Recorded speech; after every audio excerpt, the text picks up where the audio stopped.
ফেসবুকে যখন আপনি কাজ শুরু করে দিয়েছেন, তাহলে কিন্তু আপনাকে বসে থাকলে চলবে না। আপনাকে পোস্ট দেওয়ার পাশাপাশি আপনার রেকমেন্ডেশন গুলো চেক করতে হবে।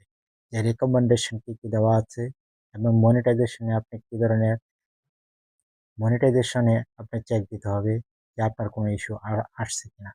আপনাকে সাপোর্ট ইনবক্স এ চেক দিতে হবে সেখানে কোনো ধরনের ইস্যু আছে কিনা। এবং টুলস এ কি ধরনের আপনার অপশন আছে সেই অপশনগুলো একটু খুঁজে দেখতে হবে। অর্থাৎ আপনি যখন ফেসবুকে কাজ শুরু করবেন, আপনার এই বিষয়গুলো আপনাকে খুব সুন্দরভাবে সুনজর দিয়ে দেখতে হবে।